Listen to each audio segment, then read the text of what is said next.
अल्हम्दुलिल्लाहि रब्बिल आलमीन वस्सलातु वस्सलामु अला अशरफिल अंबियाइ वल मुरसलीन अम्मा बाद फ़अऊज़ु बिल्लाहि मिनश शैतानिर रजीम बिस्मिल्लाहिर रहमानिर रहीम वमा कान अल्लाहु लियुअज़्ज़िबहुम व अंत फ़ीहिम सदक़ल्लाहु मौलानल अज़ीम इन्नल्लाहा व मलाइकतहु युसल्लूना अलन नबी या अय्युहल्लज़ीना आमनू सल्लू अलैहि वसल्लिमू तस्लीमा। सरे अहबाब मिल के बाआवाज़ बुलंद नबी पाक सल्लल्लाहु अलैहि वसल्लम की बारगाह में दुरूद व सलाम पेश कर लें। सलातु व सलामु अलैका या सय्यद।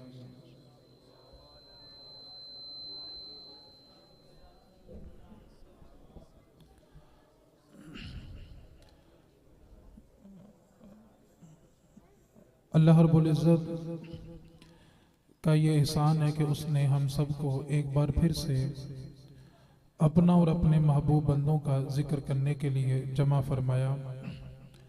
अल्लाह ताला हम सब का आना जाना, मिल बैठना, समझना समझाना अपनी बुलंद और पाक बारगाह में कबूल व मंजूर फरमाए। आप अहबाब बड़ी मोहब्बत से तशरीफ़ फरमा है। अल्लाह ताला आपकी नस्लों को भी इश्क़ रसूल अता फरमाए। कुरान मजीद की जो मैंने आयत मुक़द्दसा तिलावत की है उसको समझने के लिए कुछ पस मंज़र समझना ज़रूरी है। हम जब कुरान पाक का मुताला करते हैं तो कुरान पाक में एक कौम का जिक्र मिलता है। जब उसने अल्लाह ताला की नाफरमानी की तो अल्लाह ताला ने उनकी शक्लों को बंदर और सूअर की शक्लों में तब्दील कर दिया। जब दूसरी कौम ने अल्लाह रब्बुल इज़्ज़त की नाफरमानी की तो अल्लाह ताला ने उन पर आसमान से पत्थरों की बारिश की। तीसरी कौम का जब कुरान पाक में हम तज़किरा पढ़ते हैं, जब उन्होंने अल्लाह ताला की नाफरमानी की तो उन पर तेज़ आंधियों के अजाब आए और हवाएं इतनी सख्त थी कि उनकी लाशें उनके घरों से उड़ती थी और समंदर की तह में जाके गिरती थी। चौथी कौम का तज़किरा पढ़ते हैं, जब उसने अल्लाह ताला की नाफरमानी की तो अल्लाह ताला ने जिब्रील अमीन को हुक्म दिया। जिब्रील ने ज़मीन के नीचे हाथ डाला और ज़मीन समेत पूरी कौम को उठाया और आसमान के करीब ले जाकर औंधे दू में मारा और सारी की सारी कौम को तबाह बर्बाद कर दिया। पांचवी कौम का तज़किरा पढ़ते हैं, अल्लाह ताला ने उस कौम पर तूफ़ान नूह को भेजा और तूफ़ान नूह इतना सख्त था कि सारी की सारी ज़मीन को बराबर कर दिया गया।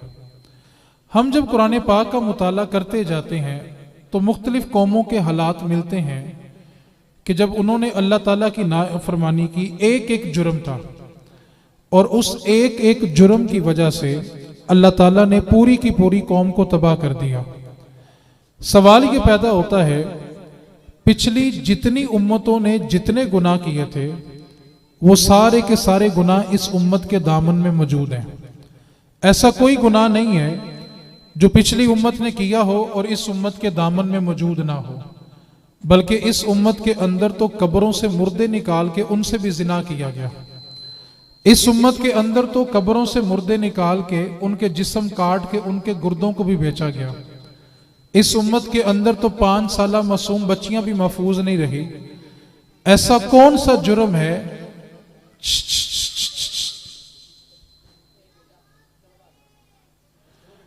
ऐसा कौन सा जुर्म है जो पिछली उम्मत ने किया हो और इस उम्मत के दामन में मौजूद ना हो। सवाल ये पैदा होता है कि पिछली कौमें एक एक जुर्म करके तबाह बर्बाद हो गई और इस उम्मत के दामन में सारे गुनाह हैं, उसके बावजूद इस उम्मत पर आसमान से पत्थरों की बारिश नहीं हुई।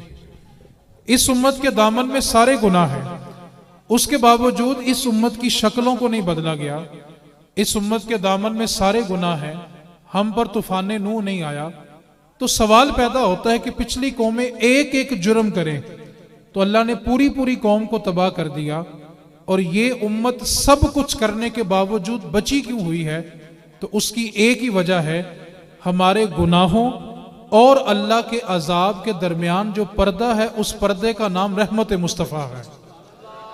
ये सिर्फ हुजूर की रहमत है कि हम अल्लाह के अजाब से बचे हुए हैं। हुजूर के सिवा ऐसी कायनात में कोई चीज नहीं है जिसने हमें अल्लाह के अजाब से बचाया हो।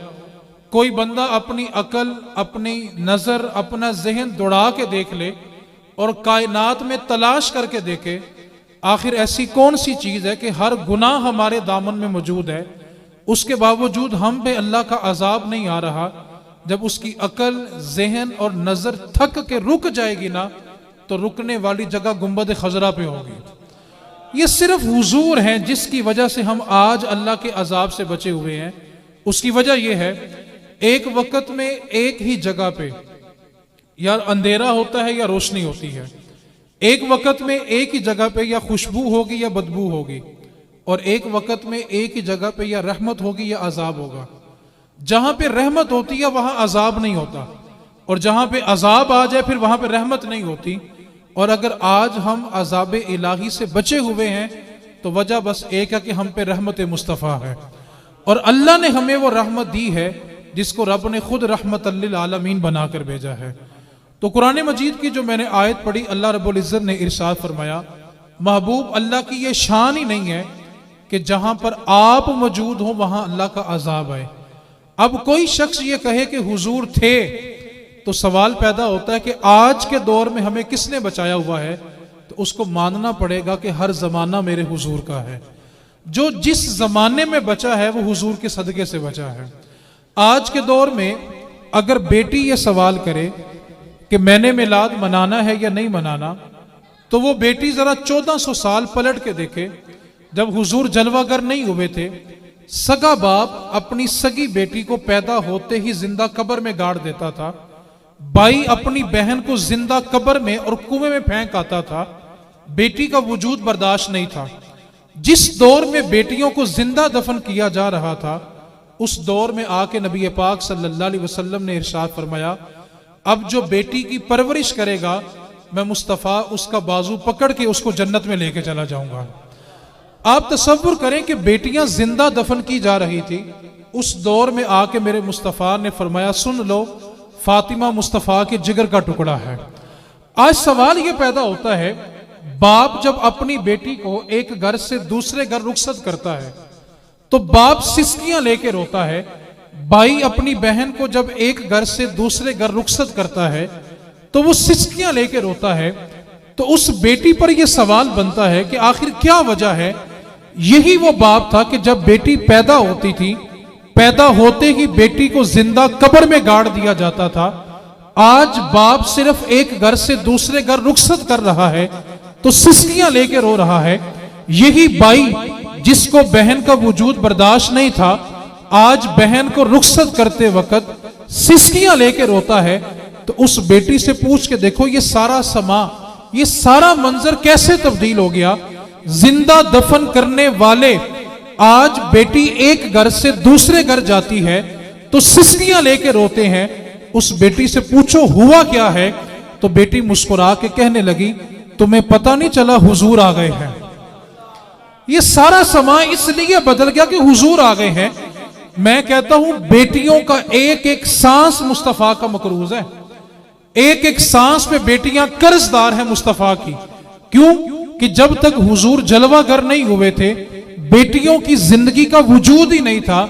आज बेटियां जितनी सांसें लेती हैं सदका मुस्तफा का है। तो बेटी को इससे बढ़ के मिलाद की और क्या दलील चाहिए कि उसको जिंदगी मेरे मुस्तफा ने बख्शी है। उसको तो हर सांस में कहना चाहिए कि अगर आज मैं जी रही हूं और मेरे बाप के सीने में शफकत है तो वजह बस इतनी है कि हुजूर आ गए हैं।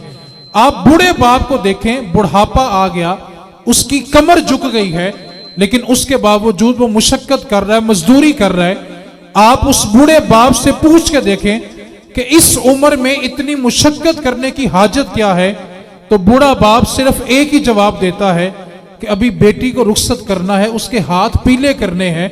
ये वही बाप था कि बेटी का वजूद बर्दाश्त नहीं था, पैदा होते जिंदा कब्र में गाड़ देता था। आज बुढ़ापे में भी बेटी को रुखसत करने के लिए मुशक्कत कर रहा है। तो ये जो बाप के सीने में शफकत है ना, इसकी वजह बस ये कि हुजूर आ गए हैं। आज बेटियों का एक एक सांस मुस्तफा का मकरूज है। यही बेटी जब बड़ी हो के मां का रूप इख्तियार करती है। अब मां ये सवाल करे कि मैंने मिलाद मनाना है या नहीं मनाना, बस छोड़ दे, इसको सादा करके छोड़ दे आप, चले मेहरबानी करें। अब यही बेटी जब मां का रूप इख्तियार करती है, तो मां अगर इस दौर में पूछे कि मैंने नबी पाक का मिलाद मनाना है या नहीं मनाना, तो वो मां 1400 साल पलट के देखे। जब हुजूर जलवागर नहीं हुए थे, अरब के अंदर एक मेला लगता था, अकाज का मेला। ये अरब का वो मेला था जहां अरब के सारे कबीले जमा होते थे। इस मेले के अंदर 3 सगे बेटों ने अपनी मां के गले में पटा डाला और सगी मां को घसीट के इस मेले में लाए और सरेआम खड़े होकर मां की बोली लगाने लगे, मां को नीलाम करने लगे और मां की बोली लगा के उन्होंने सगी मां को बेच दिया। और मां को बेचने के बाद जो कीमत मिली, 3 सगे बेटों ने आपस में बराबर बराबर तकसीम कर ली। ये वो दौर था जब हुजूर जलवागर नहीं हुए थे, तो सगी मां सरे बाजार नीलाम होके बिक जाती थी। फिर मेरे महबूब ने आकर उसी मां को क्या इज्जत बख्शी कि 7 आसमानों के ऊपर सिदरतुल मुंतहा के पास जो जन्नत थी ना, मेरे महबूब ने जन्नत खींच के मां के कदमों के नीचे रखी हुई है।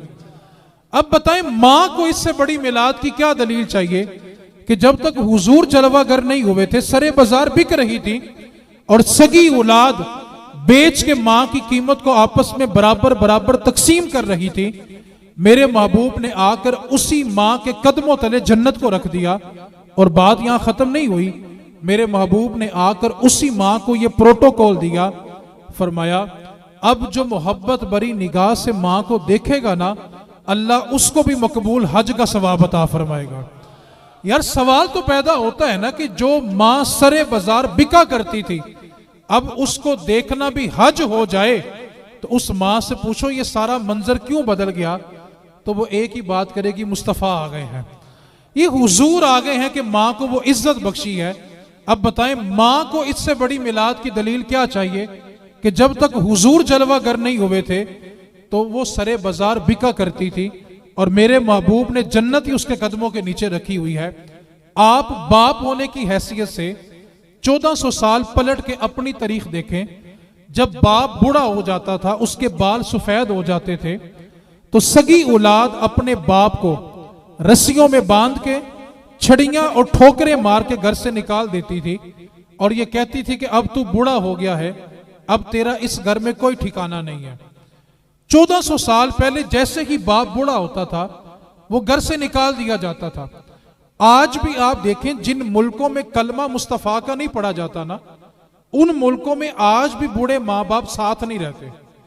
तो सवाल ये पैदा होता है, अगले स्पीकरों की आवाज खोलें यार, कि जिन मुल्कों के अंदर आज भी कलमा मुस्तफा का नहीं पढ़ा जा रहा, वहां बूढ़े मां बाप औलाद के साथ नहीं रहते। तो आज सवाल यह बनता है कि जब बाप बूढ़ा हो जाता है, ज़ईफ हो जाता है, कमजोर हो गया, लागर हो गया और वो बोलो बराज भी बिस्तर पे कर रहा है, उसी की औलाद अपने बाप का पखाना भी साफ कर रही है और उसकी नीयत क्या है कि बाप की खिदमत करूंगा तो जन्नत मिलेगी। अब सवाल यह पैदा होता है, जिस बाप को बूढ़ा होने के बाद ठोकरें मार के घर से निकाल दिया जाता था, आज उस बाप का पखाना भी औलाद साफ कर रही है। तो उस बूढ़े बाप से पूछो ये क्या मंजर है, तू तो छड़ियां मार के घर से निकाला जाता था और आज तेरी औलाद तेरा बोलो बराज भी साफ कर रही है। तो बूढ़ा बाप कमजोर हो गया, ज़ईफ हो गया, बूढ़ा हो गया, वो बिस्तर पे पड़ा पड़ा मुस्कुरा के भला क्या कहता है, कहता तुम्हें पता नहीं चला मुस्तफा आ गए हैं, ये हुजूर आए हैं तो ये इज्जत है, ये प्रोटोकॉल है। आप देखें, काबे की भी ताजीम नहीं थी, लोग काबे का तवाफ नंगे होके करते थे, बरहना होके, और जानवरों का गोश्त, जानवरों का खून काबे की दीवार से मला करते थे। काबे की भी इज्जत नहीं थी। फिर मेरे महबूब ने आकर उसी काबे को क्या इज्जत दी, फरमाया अब जिसने हुदूद हरम में कदम भी रखना है ना, उसको पहले 2 चादरें हराम की बांधनी पड़ेंगी। अगर उसने इहराम ना बांधा, ना हज कबूल है ना उम्रा कबूल है। ये अल्लाह के महबूब ने हरम को, काबे को प्रोटोकॉल दिया, जिसका लोग तवाफ नंगे होके करते थे, अब उनके लिए 2 चादरें लाजिम हो गई हैं। और हजरे अस्वद 21 साल ऐसे गुजरे हैं कि हजरे अस्वद काबे के साथ नहीं रहा, हजरे अस्वद चोरी हो गया था और 21 साल तक काबा हजरे अस्वद के बगैर रहा है। और जनाब उमर फारूक ने इसी हजर अस्वद से खिताब करके फरमाया था, हम जानते हैं कि तू जन्नत से आया है और तुझे चूम ले तो गुनाह चूस लेता है, लेकिन हम तुझे इसलिए नहीं चूमते बल्कि हम तुझे बोसे इसलिए देते हैं कि तुझे बोसे मुस्तफ़ा ने दिए हुए हैं। तो यार कायनात में जिसको जब भी इज्जत मिली है ना, वो मुस्तफ़ा के सदके में मिली है। जब तक हुजूर जलवागर नहीं हुए थे तब तक कायनात में किसी की इज्जत नहीं थी। और एक बात को ज़हन नशीन कर लें, आज हम ना मार्केट में एक आवाज सुनते हैं, डायरेक्ट अल्लाह से मांगो। बड़ी आम सी आवाज है, डायरेक्ट अल्लाह से मांगो, किसी और से मांगने की क्या हाजत है। तो सवाल ये पैदा होता है, ये जो जुमला है कि डायरेक्ट अल्लाह से मांगो, आज किसी ने रब देखा नहीं है, लेकिन सवाल ये पैदा होता है डायरेक्ट अल्लाह से मांगो। किसी ने खुदा को नहीं देखा, लेकिन उसके बावजूद इस जुमले पर जिद है कि डायरेक्ट अल्लाह से मांगो। जवाब यह है, क़यामत वाले दिन रब सामने होगा, किसी ने उसकी बारगाह में डायरेक्ट नहीं जाना। आज तो यह सवाल है कि डायरेक्ट अल्लाह से मांगो, किसी ने खुदा को नहीं देखा। उस दिन तो रब सामने जलवागर होगा, सारी उम्मतें आदम अलैहिस्सलाम के पास जाएंगी और अल्लाह का नबी आता ही तौहीद के लिए है। आदम अलैहिस्सलाम को यह जवाब देना चाहिए था कि सामने रब है, रब की बारगाह में जाओ, लेकिन वो कह रहे हैं इज़हबू इला गैरी, आज किसी गैर की तरफ जाओ। तो अंबिया भी बता रहे हैं कि मैदान माशर सिर्फ मुस्तफ़ा की शान दिखाने के लिए है। आज डायरेक्ट जाना है तो खुदा तो देखा ही नहीं है, उस दिन तो खुदा सामने जलवागर होगा। तो एक शायर ने एक जुमले में बात समझा दी, उसने कहा कोई छत पे चढ़ सकता नहीं जीना छोड़ के, जीना कहते हैं सीढ़ियों को, कोई छत पे चढ़ सकता नहीं जीना छोड़ के, और कोई खुदा को पा सकता नहीं मदीना छोड़ के। खुदा का पता भी दरे रसूल से मिलता है। और एक बात को ज़हन नशीन करें, हमारे पास अल्लाह के होने की एक ही दलील है, वो दलील ज़ाते मुस्तफ़ा है, वरना हमारे पास कोई दलील नहीं कि रब मौजूद है। आप कहेंगे कुरान में दलील है, तो बताओ कुरान नाजिल किस पे हुआ है? आप कहो हदीस में दलील है, तो हदीस फरमान किसका है? हमारे पास खुदा के होने की एक ही दलील है, वो दलील ज़ाते मुस्तफ़ा है। नबी करीम सल्लल्लाहु अलैहि वसल्लम एक दिन सुबह सवेरे सैर करते करते मदीने की हुदूद से बाहर चले गए, और मदीने की हुदूद से बाहर एक यहूदी था, वो अपना ऊंट लेके खड़ा था बेचने के लिए। नबी करीम सल्लल्लाहु अलैहि वसल्लम को वो ऊंट पसंद आ गया। अब नबी पाक सल्लल्लाहु अलैहि वसल्लम ने उस यहूदी से सौदा करना शुरू किया। सौदा करते करते सौदा तय हो गया। अब नबी पाक सल्लल्लाहु अलैहि वसल्लम ने उस यहूदी से कहा कि मैं सैर करने की गरज से आया था, खरीदो फरोख्त की गरज से नहीं आया था। तो ऐसा है कि ये जो ऊंट है ना, ये जो घोड़ा है, घोड़ा ये मुझे पसंद आ गया, लेकिन ये है कि तुम थोड़ी देर इंतजार कर लो, ये सामने मदीना है, मैं अभी कीमत लेके आ जाता हूं, तुम्हें कीमत दे के घोड़ा ले जाऊंगा। उसने कहा ठीक है, आप कीमत ले आए, मैं आपका इंतजार करता हूं। अब जब नबी पाक सल्लल्लाहु अलैहि वसल्लम मदीने आए कीमत लेने के लिए, उतनी देर में यहूदी को किसी ने कीमत ज्यादा लगा दी और उसका जो ईमान था वो डोल गया। अब नबी पाक सल्लल्लाहु अलैहि वसल्लम जब कीमत लेके वापस आए, तो नबी पाक सल्लल्लाहु अलैहि वसल्लम ने उस यहूदी से कहा कि ये घोड़े की कीमत है और घोड़े की लगाम मुझे दे दो। वो यहूदी कहने लगा कि मेरा आपसे कोई सौदा हुआ ही नहीं है। अब नबी पाक सल्लल्लाहु अलैहि वसल्लम इस बात पर इसरार फरमा रहे हैं कि मैंने तुझसे ये घोड़ा इतनी कीमत में खरीदा है। वो यहूदी मुसलसल इनकार कर रहा है कि मेरा आपसे कोई सौदा नहीं हुआ। अब जब शोर बढ़ा तो बाजार में जो इर्द गिर्द लोग थे वो जमा हो गए। अब यहूदी ने चालाकी ये की, जब लोगों का रश हुआ तो वो कहने लगा कि आपका दीन, आपकी शरीयत ये कहती है कि जो बंदा दावा करता है ना, वो गवाह पेश करता है। आपका दावा यह है कि आपने मुझसे घोड़ा खरीदा है, अगर आप गवाह पेश कर दे तो मैं घोड़ा आपको दे देता हूं। अब जब ये सौदा तय हुआ था, हुजूर के और उस यहूदी के सिवा वहां तीसरा कोई नहीं था। अब उसने ये चालाकी, ये चाल चल दी कि जब गवाह पेश नहीं कर सकेंगे तो जहां मुझे कीमत ज्यादा मिल रही है मैं घोड़ा वहां बेच दूंगा। अब जब उस यहूदी ने ये जुमला बोला कि आप गवाह पेश कर दें, अगर आपने गवाह पेश कर दिया तो मैं घोड़ा आपके सुपुर्द कर दूंगा। अब जब ये जुमला सुना बाजार वालों ने, तो एक सफे चीरते चीरते हुजूर के सहाबी हज़रत खुज़ैमा रज़ी अल्लाह ताला अन्हो आगे बढ़े और आकर यहूदी से कहने लगे कि मैं गवाही देता हूं कि नबी पाक सल्लल्लाहु अलैहि वसल्लम ने ये घोड़ा तुमसे खरीदा है और जितनी कीमत ये कह रहे हैं इतनी कीमत में खरीदा है। अब उसने कहा था कि गवाह पेश करें, मैं घोड़ा दे दूंगा। अब गवाही मिल गई, हुजूर ने घोड़े की लगाम पकड़ी, उसको कीमत दी। अब हुजूर मदीने की तरफ चल पड़े, घोड़े की लगाम हुजूर के हाथ में है। हज़रत खुज़ैमा हुजूर के साथ साथ चलने लगे। रास्ते में नबी पाक सल्लल्लाहु अलैहि वसल्लम ने पूछा, खुज़ैमा जब सौदा तय हुआ था ना, मेरे और यहूदी के सिवा वहां तीसरा कोई नहीं था, फिर तूने ये कैसे यकीन करके गवाही दे दी कि जो मैं कह रहा हूं सच कह रहा हूं? तो हज़रत खुज़ैमा का जवाब सुने। हज़रत खुज़ैमा अर्ज करने लगे, अल्लाह के महबूब, आपने ये घोड़ा और घोड़े की कीमत के बारे पूछा है, हमने तो जबरील उतरता नहीं देखा। आपने कहा जबरील आता है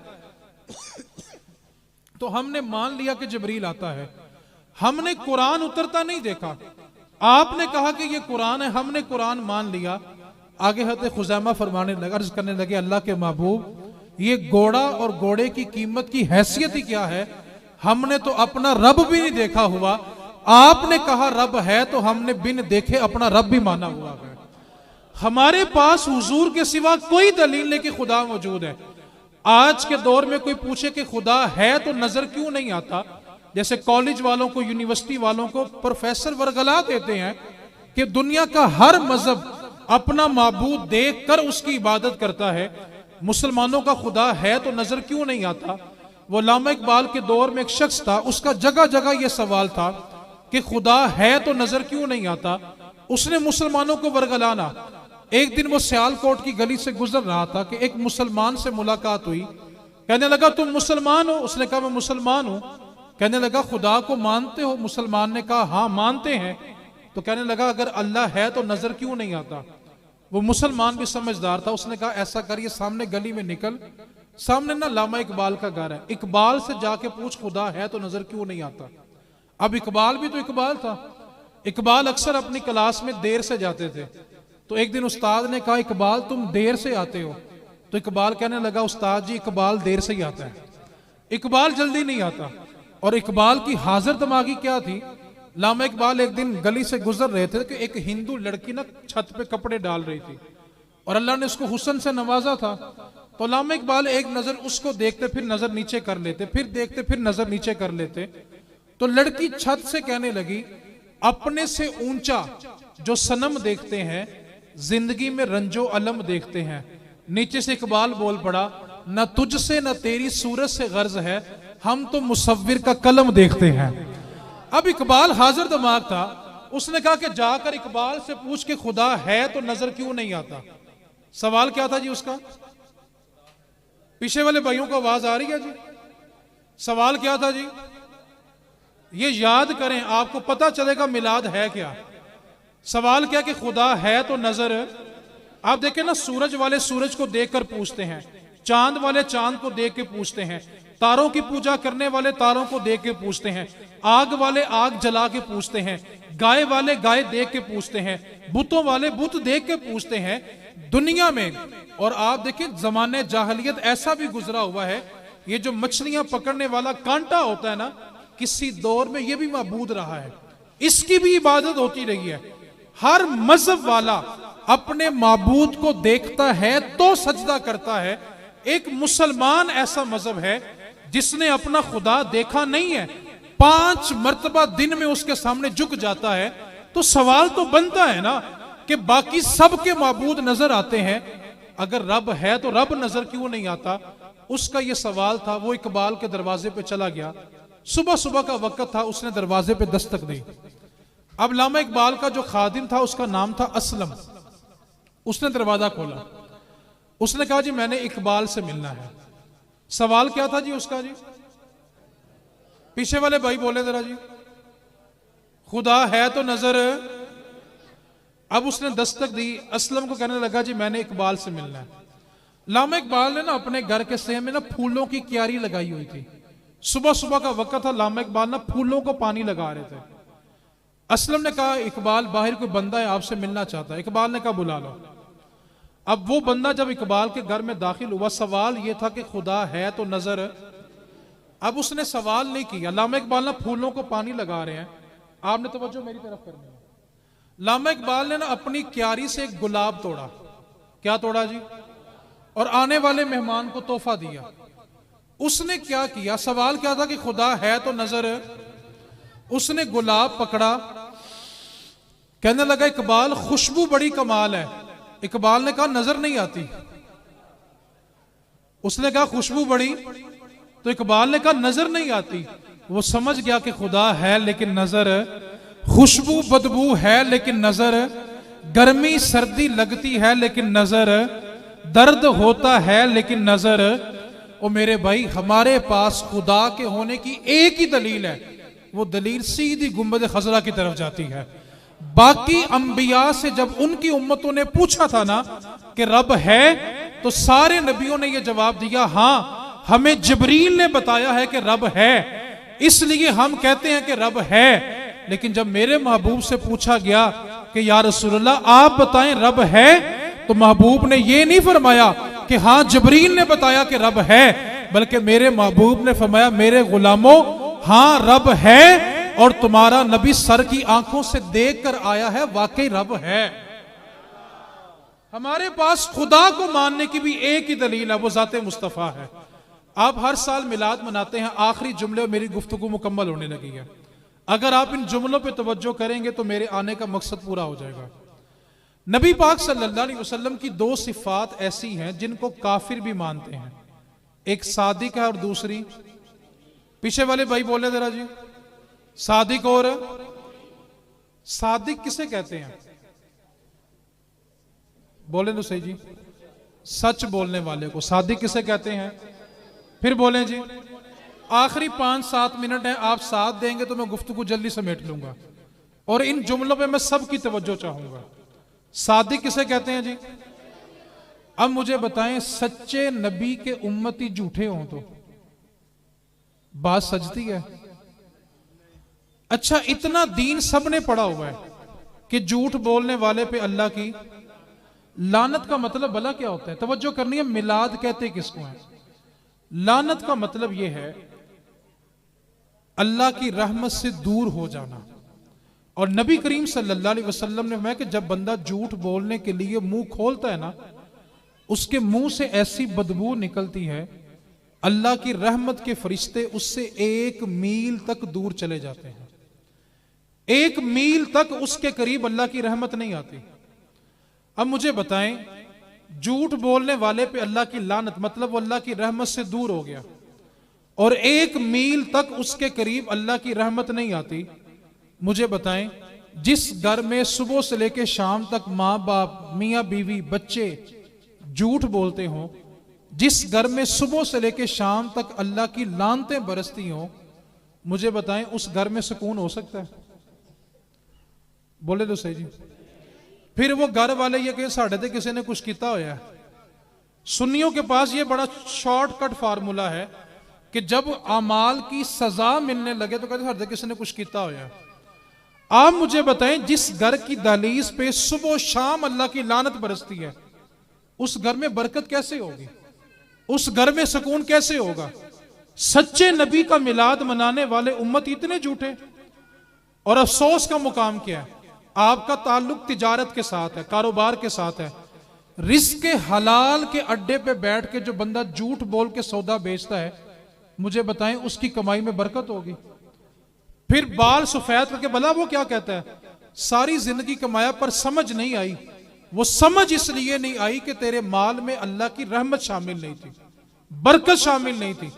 तेरा रिस्क हलाल था, लेकिन तूने झूठ बोल के अल्लाह की लानतें इस कदर वसूल की हैं कि अब तेरे रिस्क में बरकत नहीं रही। आप तसव्वुर करें कि रिस्क हलाल कमाने वाला भी अल्लाह की लानतें वसूल कर रहा है। इससे बड़ा दुख क्या है? मां बाप अपने बच्चों के रिश्ते 90% झूठ बोल के करते हैं। बच्चों की तालीम के बारे झूठ, उनकी उम्र के बारे झूठ, अपने घर के बारे झूठ, वालिद के कारोबार के बारे झूठ। आप मुझे बताएं, जिन बच्चों के रिश्तों की बुनियाद आपने अल्लाह की लानत में रखी है, क्या तवीज लेने से उनके घर में सुकून होगा? फिर भला क्या कहते हैं? पीर साहब इन्ने तवीज लेने समझ नहीं आती, रहमत नहीं होती पई। जिस बेटी की जिंदगी की बुनियाद आपने अल्लाह की लानत पे रखी हुई है, बेटे वालों ने बेटे वालों की बुनियाद अल्लाह की लानत पे रखी हुई है, उस मियां बीवी में इत्तेफाक कैसे होगा, सुकून कैसे होगा? अब तो सूरत हाल यह है कि बाप अपने बेटे से कह रहा होता है, बाहर जाके अंकल को कह दो कि पापा घर में नहीं है। बच्चे तो गैर सियासी होते हैं, वो क्या कहता है, अंकल पापा कह रहे हैं पापा घर पे नहीं है। जिस 4 साल के बच्चे को आपने बचपन में झूठ सिखा दिया है, आप क्या समझते हैं बड़ा होके वो सच बोलेगा? आपने किसी के पैसे देने हैं, आपने वक्ती तौर पे झूठ बोल के उसको टाल तो दिया है, वो टल भी गया, लेकिन उस झूठ की वजह से आप पर जो अल्लाह की लानतें बरसी है ना, आप अब उसका इंतजाम करना भी चाहेंगे तो नहीं होगा। क्यों? आपके 1 मील दूर तक अल्लाह की रहमत मौजूद नहीं है। हम ये समझ रहे होते हैं कि मैंने उसको गोली दी है, टोपी कमाई है, बंदा टल गया। यार बंदा कोई बेवकूफ नहीं होता, वो मौके पे आपकी इज्जत कर जाए, मौके पे आपकी बात की लाज रख जाए, वो अलग बात है। लेकिन बंदा फिर अपनी नस्लों को भी कहता है कि ऐसे फ्रॉडिये बंदे से लेन देन ना करना। हम ये समझ रहे हैं कि हम झूठ बोल के बच जाते हैं। इस हदीस पाक को तवज्जो से सुने। मेरे नबी ने फरमाया, झूठ बोलने वाला हलाक होता है और सच बोलने वाला निजात पाता है। जब मेरे नबी ने कह दिया कि झूठ बोलने वाला हलाक है, फिर वो किसी सूरत में कामयाब नहीं हो सकता। आज घरों की 99% जो नहुसत है वो झूठ की वजह से है। बीवी शोहर से झूठ बोल रही है, शोहर बीवी से बोल रहा है, बच्चे माँ बाप से बोल रहे हैं, माँ बाप बच्चों से बोल रहे हैं, बहन भाई आपस में झूठ बोल रहे हैं। यार जिस घर में अल्लाह की लानतें बरसती हों, उस घर में फिर रहमतें नहीं हुआ करती। एक बात को पल्ले बांध लें, तरबियत की कमी कभी भी तवीजों से पूरी नहीं होती।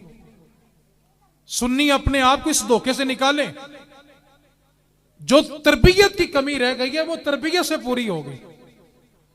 सच्चे नबी का मिलाद मनाने वाले उम्मती झूठे हो। दुकानों के नाम बिस्मिल्लाह स्टोर, माशाल्लाह स्टोर, मक्का स्टोर, मदनी स्टोर, पता नहीं क्या क्या नाम रखे हुए हैं, और उसी मोनोग्राम के नीचे बैठ के सौदा 2 नंबर बेच रहे हैं। नबी पाक सल्लल्लाहु अलैहि वसल्लम ने फरमाया, जिसने मेरे उम्मती को धोखा दिया वो मुझ में से नहीं है। हुजूर ने धोखा देने वाले को अपनी उम्मत में शुमार नहीं किया। और सच्चे नबी का मिलाद मनाने वाले झूठे हों। कम से कम एक मिलाद तो ऐसा मनाओ ना यार। हर साल हम तकरीर सुनते हैं, नाते सुनते हैं, नारे मारते हैं, लंगर खा के घरों को चले जाते हैं। जिसको 40 साल हो गया ना मिलाद मनाते हुए, उसने हर साल भी एक बात सीखी होती तो आज वो कामिल मोमिन होता। मेरी बात से नाराज होना तो हो जाए यार, फर्क नहीं पड़ता। सुन्नियों ने महफिलों का नाम रखा हुआ है कानों का चस्का। कानों का चस्का पूरा होना चाहिए बस।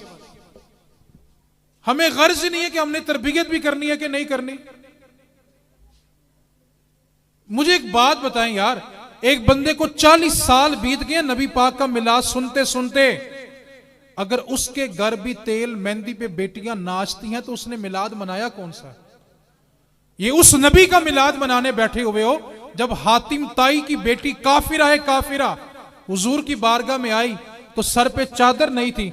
मेरे मुस्तफा ने अपनी काली चादर उतार के उसके सर पे रखी। सहाबा सवाल करने में मजबूर हो गया, आका ये तो काफिरा की बेटी है, ये लड़की भी काफिरा है, इसका बाप भी काफिर था, आपने काली कमली इसको दे दी। तो मेरे मुस्तफा ने फरमाया, ये ना देखो काफिर है, देखो बेटी तो है ना। आप उस नबी का मिलाद मनाने बैठे हुए हैं। हुजूर तो काफिर की बेटी काफिरा हो उसका सर नंगा बर्दाश्त नहीं करते, और मुसलमान मिलाद मनाने वालों की बेटियां नाचें ये हुजूर बर्दाश्त करेंगे? जिंदगी में कम से कम एक मिलाद तो मनाओ ना, कि जब तुम उस मजलिस से उठ के जाओ तो तुम्हारा अंदर गवाही दे कि तुम नबी पाक का मिलाद सुन के आए हो। और मैं ये बात कहा करता हूं, सिर्फ और सिर्फ उस आलिम की गुफ्तगू सुनो जिसकी मजलिस में बैठ के दिल कहे कि नहीं यार अब बदल जाना चाहिए। क्यों भला? जो बातें जुबान से होती है ना वो कानों तक उतरती हैं, और जो बात दिल से की जाती है वो दिल तक उतरती है। करने वाले दिल से करें तो सही, मेहरबानी करें, नबी पाक सल्लल्लाहु अलैहि वसल्लम का एक मिलाद आपने आज मनाया है ना, आप इस बात का देखें। चले मैं मिसाल आसान करता हूं। हम जब सालगिरह पे जाते हैं तो खाली आ जाते हैं। थोड़ा भाई इसकी आवाज खोल दो यार, अल्लाह आपको जज़ा दे यार। मैंने आपके सिवा कहीं और भी जाना है यार, आपने तो मुझे अपने तक ही महदूद कर लिया करके जान जोगा छड़िया को नहीं तुसी मैंने। अच्छा मुझे बताएं जी, जब सालगिरह पे जाते हैं तो खाली हाथ जाते हैं कि तोहफा लेके जाते हैं? पीछे वाले भाई ने, पीछे वाले भाई, आवाज आ रही है जी आपको? मैंने सिर्फ पूछा कि मांगा थोड़ी है यार, परेशान ही हो गए हो। जब सालगिरह पे जाते हैं तो खाली हाथ जाते हैं कि तोहफा लेके जाते हैं? रबीउल अव्वल में किसकी सालगिरह है? किसका मिलाद मनाने बैठे हैं? तो हुजूर की सालगिरह पे फिर हुजूर को तोहफा पेश ना करें? क्या ख्याल है जी? खाली हाथ किसी के घर जाया करते तो फिर हुजूर को तोहफा पेश करें कि ना करें? क्या ख्याल है जी? चलें, आज का मिलाद जो नबी पाक के नाम का ना, ये तोहफा नबी पाक सल्लल्लाहु अलैहि वसल्लम की बारगाह में पेश करें। या रसूल अल्लाह, आप हमारे सच्चे नबी हैं, हम आपको सच्चे उम्मती बन के दिखाएंगे। यार एक मिलाद मनाओ कि जिंदगी से झूठ निकाल दो यार। हमारी हालत देख के यूरोप में जाने वाले जितने मुसलमान हैं झूठे कागजात बनाते हैं, झूठे निकाहनामे बनाते हैं। यूरोप वाले पागल नहीं है, वो हमसे 200 साल आगे तरक्की करके बैठे हुए हैं। उनको पता होता है कौन सा कागज असली है कौन सा नकली है। वो पागल नहीं है। लेकिन वो भला क्या कहते हैं, यार इनका नबी तो सादिक, इनको क्या हुआ? हालांकि किरदार क्या होना चाहिए था कि लोग हमको देख के कहते यार जिनके उम्मती इतने सच्चे हैं, इनका नबी कितना सच्चा होगा यार। हमने क्या किया? हमने झूठ बोल बोल के अपना म्यार खत्म कर लिया। झूठे पे अल्लाह की लानत है। आपने आज ये वादा नबी पाक से करना, या रसूल अल्लाह आप हमारे सच्चे नबी हैं, हम आपको सच्चे उम्मती बन के दिखाएंगे। अच्छा, कई दुकानदार भला क्या कहते हैं, यार झूठ ना बोलो सौदा नहीं बिकता। मालिक ने कहा कि सेल में नहीं करनी है तो इंजी कहना है। तुझे इस मालिक की बात पर इतना यकीन है कि झूठ बोलेगा तो बिक जाएगा, एक बार जरा उस मालिक पे तो यकीन कर। इस मालिक की बात मान के तो जहन्नम का गड़ा खोद रहा है।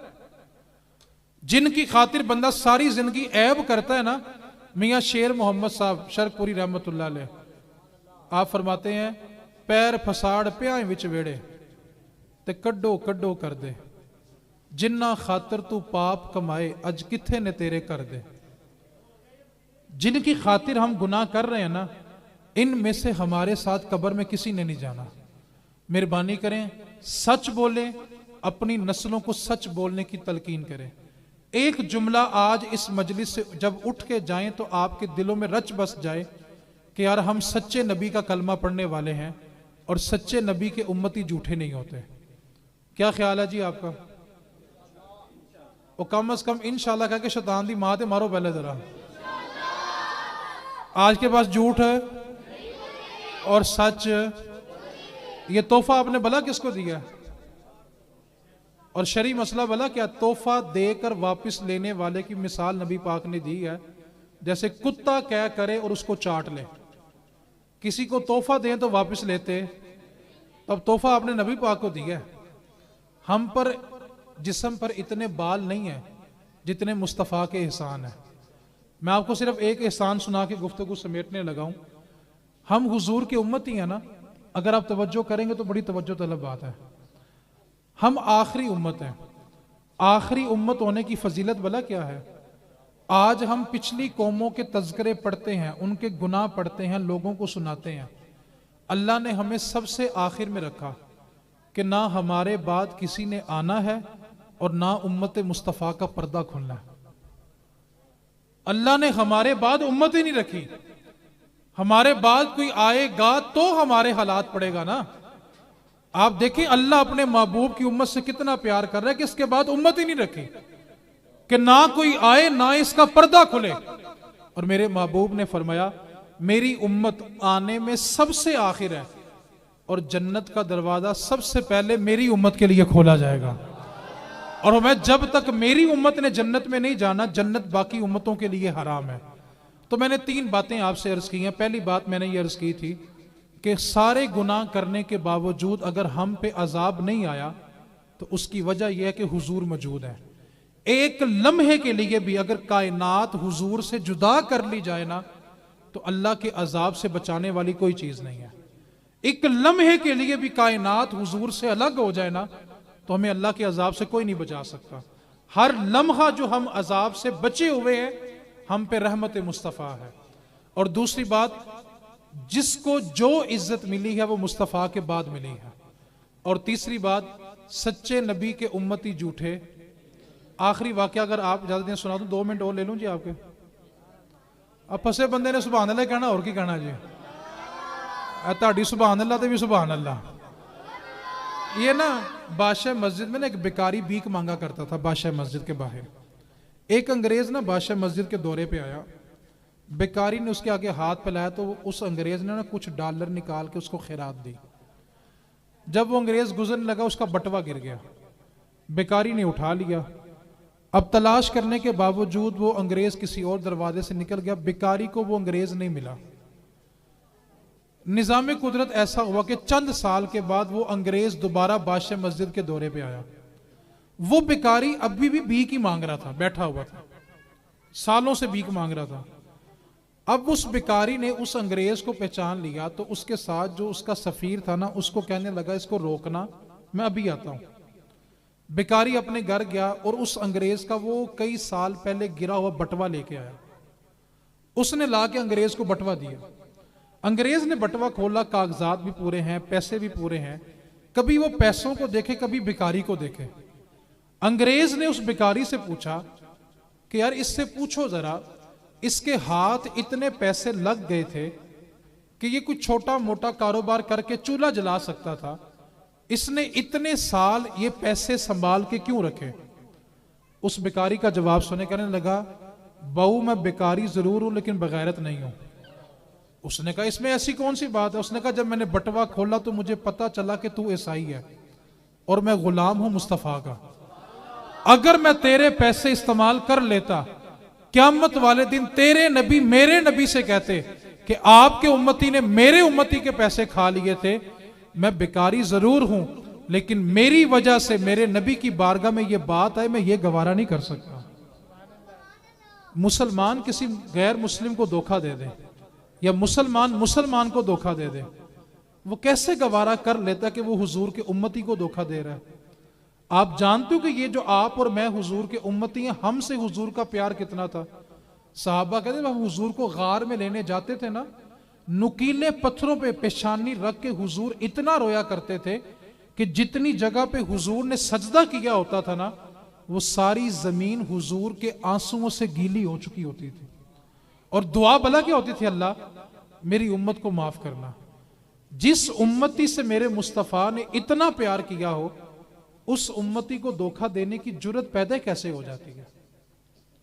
मेहरबानी करें, हुजूर के उम्मती को धोखा मत दें। और दूसरी बात, सच्चे नबी के उम्मती झूठे। तो आज का मिलाद हमने मनाया है तो क्या सीखा कि आज के बाद हमने तोहफा किसको पेश किया है जी? चले अल्लाह ताला हम सबको अमल की तौफीक अता फरमाए। अब जिसके जी में आए वो हासिल रोशनी करे, अब जिसके जी में आए वो हासिल रोशनी करे। हमने तो दिल जला के सरेआम कर दिया, वमा अलैना इल्लल बलागुल।